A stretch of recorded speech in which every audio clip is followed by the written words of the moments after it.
Welcome back to Kalyani రుచులు. Hi అండి. ఈరోజు మనం చింతపండు పులిహోర చేసుకుందాము.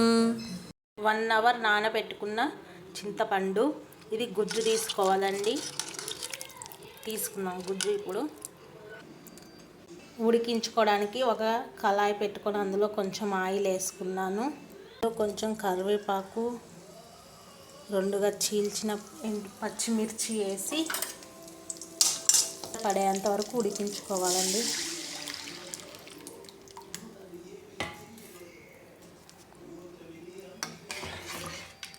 చింతపండు గుజ్జు అనేది దగ్గర పడేంత వరకు ఉడికించుకోవాలి. ఇలా ఉడుకుతూ ఉంటుంది, మనం కలుపుతూ దగ్గర కనాలి.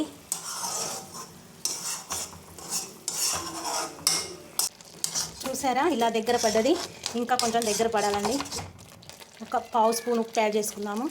కొంచెం మిరియాలు కూడా యాడ్ చేసుకుందాము, బాగుంటుంది టేస్ట్, మిరియాల టేస్ట్. ఒక పావు స్పూన్ శొంఠి పౌడర్ కూడా యాడ్ చేసుకుందాము.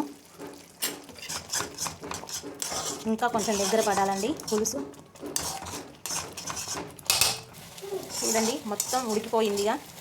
స్టవ్ ఆఫ్ చేసుకొని పులిహోర కలుపుకునే పోపు పెట్టుకోవడమే, అంతే. రెడీ అండి చింతపండు పులిహోర పులుసు. అన్నము చల్లారేసుకున్నానండి. చల్లారేసుకున్న అన్నంలో ఉప్పు, ఆయిల్లో పసుపు కలిపి అన్నానికి పట్టించుకుందాము. ఆయిల్ ఈటెక్కింది. ఈటెక్కిన ఆయిల్ని కొంచెం పసుపులో యాడ్ చేసుకుందాము. ఈ పసుపు మిశ్రమాన్ని అన్నంలో కలిపేసుకుందాము.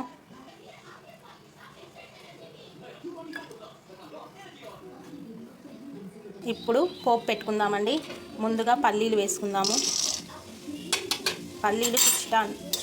పల్లీలు వేగినప్పుడే ఎండుమిర్చి కూడా వేసుకుందాము. ఒక 4-5 ఎండుమిర్చీలు.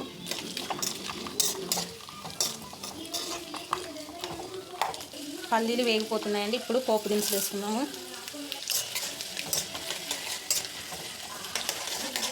నేను ఇందులో పచ్చిమిర్చి యాడ్ చేయట్లేదండి. ఆల్రెడీ పులుసు ఉడకబెట్టుకునేటప్పుడు పచ్చిమిర్చి యాడ్ చేసుకున్నాను. ఇప్పుడు కరివేపాకు యాడ్ చేసుకున్నాను.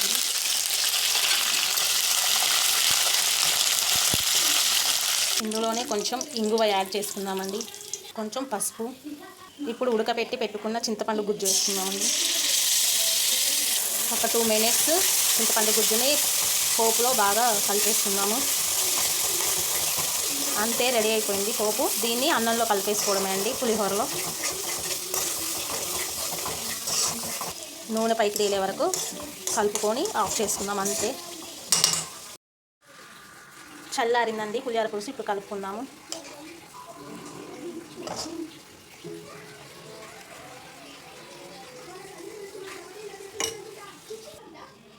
రెడీ అయిందండి పులిహోర పులుసు. పులిహోర కలిపేశాను, రెడీ.